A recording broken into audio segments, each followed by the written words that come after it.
Hello everyone, welcome to my YouTube channel eye of law. मेरे इस channel में आपको लॉ से रिलेटेड वीडियोस देखने को मिलेंगी। जितना मटेरियल इन वीडियोस में प्रोवाइड किया जाता है वो एग्जाम पॉइंट ऑफ व्यू से आपके लिए सफिशिएंट रहेगा। इससे पहले मैंने बेसिक ज्यूरिस्प्रूडेंस और एनालिटिकल स्कूल पर वीडियो कवर किया है। अगर आपने वो वीडियो नहीं देखा है तो आप प्लीज़ उन वीडियोस को भी देखिए। तो चलिए आज की वीडियो स्टार्ट करते हैं। आज का टॉपिक है हिस्टोरिकल स्कूल, जिसके मेन प्रोपोनेंट्स हैं सेवेजनी, सर हेनरी मेन, फ्रेडरिच पुश्ता और मॉन्टेस्क्यू, जिसमें हम सेवेजनी और मेन को कवर करेंगे। अब हम इंट्रोडक्शन ऑफ हिस्टोरिकल स्कूल देख लेते हैं। According to historical school of law, law is nothing but expression of social custom, economic, social, religious and political needs of the society. Historical school कहता है कि लॉ कुछ भी नहीं है, सोशल कस्टम्स हैं जो सोसाइटी में फॉलो हो रहे हैं, economic, social, religious and political needs है सोसाइटी की। It does not believe in natural school of law and oppose the notion that law comes from the superior authority and have some divine relevance. इन्होंने बोला कि natural school जो कहता है कि law divine है, इसका इन्होंने अपोज किया और इन्होंने सुपीरियर अथॉरिटी से आता हुआ लॉ को भी अपोज किया, जो एनालिटिकल स्कूल हमें बताता है। The proponent of this school beliefs that law is found not made, which means that law is interpretation and compilation of the laws that already exist in the nature. Its understanding varies from person to person. इस school के proponents कहते हैं कि जो law है उसको ढूंढना पड़ता है। लॉ ऑलरेडी एग्जिस्ट करता है हमारी सोसाइटी में, बस हम उसको ढूंढते हैं। इसीलिए लॉ जो है वो वेरी करता है person to person and society to society. For example, for common people law is just a rule which describes punishment for wrong, but for a jurist it is a solution for any dispute. हम common people के लिए हम क्या सोचते हैं, एक ये law है, इसका मतलब है कि ये सामने वाले बंदे को पनिश करेगा अगर वो कुछ गलत करेगा। मगर जूरिस्ट क्या कहते हैं, जूरिस्ट एक सोचते हैं कि लॉ क्या है, एक सॉल्यूशन है किसी डिस्प्यूट का। कोई एक डिस्प्यूट हुआ है किसी दो पार्टीज के बीच में, तो उसमें जो सॉल्यूशन दिया जाता है वो लॉ होता है, जो फ्यूचर के लिए भी एक एग्जाम्पल सेट हो जाता है। It came as the reaction to the natural law school. जो हिस्टोरिकल स्कूल है वो क्यों आया औचित्य में, नेचुरल लॉ स्कूल के अगेंस्ट आया। अब इस स्कूल के फर्स्ट प्रोपोनेंट सेविजनी को देख लेते हैं। Savigny was an German jurist born in 1779. Savigny is also called the father of historical school. Savigny gave the theory of work gist. इनका फेमस वर्क भी ये थ्योरी ही है, वर्क जिस्ट थ्योरी। इसको हम आगे अभी पढ़ेंगे। और इनकी फेमस बुक क्या है, द लॉ ऑफ पोजेशन। अब हम देख लेते हैं कि सेविजनी का कॉन्सेप्ट ऑफ लॉ क्या है। ये क्वेश्चन रोल ऑफ सेविजनी के नाम से भी आ जाता है। सेविजनी ने रिजेक्टेड नेचुरल लॉ। सेविजनी ने अपने काम में नेचुरल लॉ को रिजेक्ट कर दिया। Natural school of law believes that law originate from some divine power, but historical school focuses on the formation of law by people, not by some divine origin. Historical school क्या कहता है कि law already exist करते हैं, मगर और people जो है उनको फॉर्मेशन करते हैं लॉ की। Historical school oppose the analytical school. Analytical school believes that the law is command of sovereign backed by sanction, but Savaginy oppose this view. Law develop according to nation. According to Savaginy, law can be seen according to the country and changes society to society. Just as languages and customs of every society is different, law is also different for every society. Savaginy कहते हैं कि जिस तरीके से किसी society की law language different होती है, उसी तरीके से उस सोसाइटी के लॉज भी डिफरेंट होते हैं। Law is not universal but dynamic. According to Savigny, जो लॉ है वो सोसाइटी टू सोसाइटी चेंज होता रहता है, इसलिए ये यूनिवर्सल तो है नहीं। क्योंकि ये चेंजेबल है इसलिए ये डायनेमिक नेचर का हो गया। Jurists developed the law. Savaginy said in earlier times, customs and tradition followed by people become law. But after that, jurists made law in benefit of society, in the society, for the society, and depends on the will of the society. Against the codification of law. जिस time सेवेजनी काम कर रहे थे, उस time जो Germany था वो 40 plus kingdoms में डिस्ट्रीब्यूटेड था। तो उनके हिसाब से जब अलग अलग किंगडम्स हैं तो उनपे अलग अलग रूल्स भी होने चाहिए, अलग अलग लॉज भी होने चाहिए। सभी के सभी किंगडम्स में सेम लॉ अप्लाई कर देना कोई सही बात नहीं लगी उनको। इसलिए उन्होंने कहा कि पहले अपने जर्मनी को यूनिफाई करो, उसके बाद लॉ को कोडिफाई करना। Savigny's Vogt theory. According to Savigny, law is made by Vogt. Here, Vogt means will and gist mean people.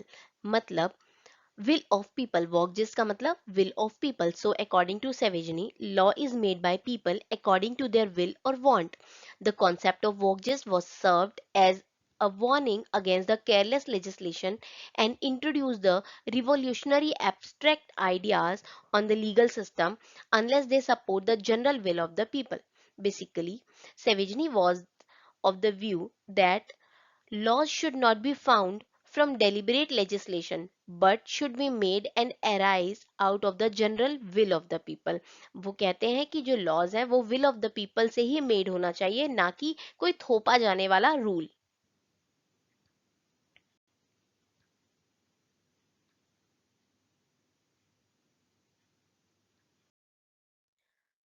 अब criticism of Savageny's views देख लेते हैं. According to him, customs are the only source of law.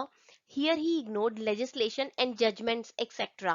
उन्होंने कह दिया कि custom ही source है law का, मगर इन्होंने लेजिस्लेशन मेड लॉज को इग्नोर कर दिया. जजमेंट्स जो एट द टाइम ऑफ प्रिसीडिंग्स जज लॉज देते हैं, लॉज बनाते हैं, उनको इन्होंने इग्नोर कर दिया. He supports Volk just by saying law is will of people. इन्होंने बोला कि जो लॉ है वो विल ऑफ पीपल है, मगर आपको पता होगा भी फार्मर बिल का कितना ज्यादा अपोज किया गया था पीपल्स के द्वारा ही, लेकिन उसको फिर भी मान्यता मिली और वो बिल आज एग्जीक्यूट हो गया है. Savagny supports that law is made by custom and judges can't change them, but this is wrong approach. Savagny says that law originate according to the will of the people and will of the people is based on customs, but there are so many exceptions for this. For example, एक सती प्रथा चलती थी हमारे यहाँ पहले, वो अब जो है वो उस टाइम का बहुत ज्यादा फेमस कस्टम था जो अब तो नहीं है, लेकिन उस टाइम पे भी लोग उसको पसंद नहीं करते थे, लेकिन फिर भी वो एक कस्टम था, जो लॉ था वो चलता था. नेक्स्ट प्रोपोनेंट आते हैं sir Henry main. Sir Henry main ने क्या किया, सेवेजनी के ही काम को आगे इंग्लैंड में फॉरवर्ड किया. इनको founder of English historical school कहा जाता है. इनके मेजर वर्क्स, इनकी बुक्स हैं ancient law published in 1861, village communities, early history of institution and dissertation of early law and customs. He described law as nothing but movement of progressive society, hitherto from status to contract. पहले क्या होता था, societies में जो duties होती थी वो as per the status provide की जाती थी. जो अच्छे स्टेटस पे उसको अच्छा काम दिया जाता, जो बुरे स्टेटस पे उनको थोड़ा डाउन काम दिया जाता था. और फैमिली में भी किसी भी इंसान को कुछ करने से पहले वो पहले अपने जो वहाँ का मेन मेंबर होता था फैमिली का, उससे अथॉरिटी लेता था. But the society does not stop here. Society यहाँ पे नहीं रुकती. It move from the status to contract and now the duties and the works as are as per the contract between two or more persons. अब जो है वो ये हाल है कि अब जो कॉन्ट्रैक्ट होता है उसके अकॉर्डिंग ड्यूटीज मिलती है, ना कि स्टेटस के अकॉर्डिंग. नेक्स्ट देखते हैं development of law according to main.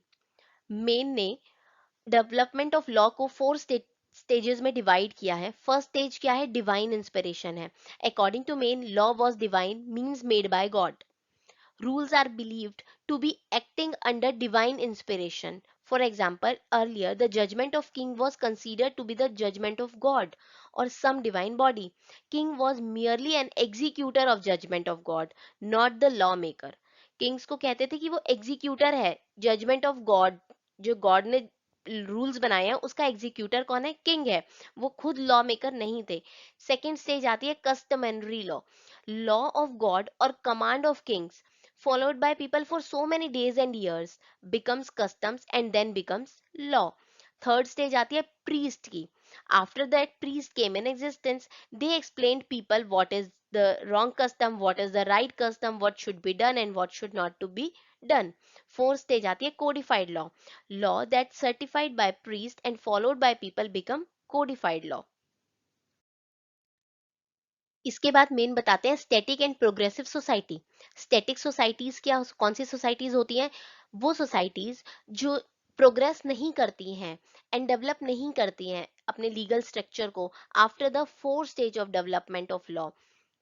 Static society don't progress beyond the era of codes. जब ये कोडिफाई हो जाता है तो उसके बाद प्रोग्रेस करती ही नहीं है वो। अब प्रोग्रेसिव सोसाइटी क्या होती है? Societies which go on progressing after the fourth stage of development of law are called progressive societies. They develop their laws with the help of the below instruments. क्या है वो instruments? Legal fiction. Legal fiction changes the law according to the need of the society. जैसी society की demand आ रही है वैसे law को चेंज कर दो। मगर लीगल फिक्शन क्या करता है? लॉ को डिफिकल्ट टू अंडरस्टैंड कर देता है फॉर कॉमन पीपल के लिए। Equity, equity helps to remove rigidity and injustice. Injustice को हटा देता है। इक्विटी का तो नाम ही इक्विटी से ही आपको पता चल रहा है। Legislation, the legislation is the most effective and desirable method of legal change. Law will be enacted and become operative officially. इसके साथ हमारा ये स्कूल भी खत्म होता है।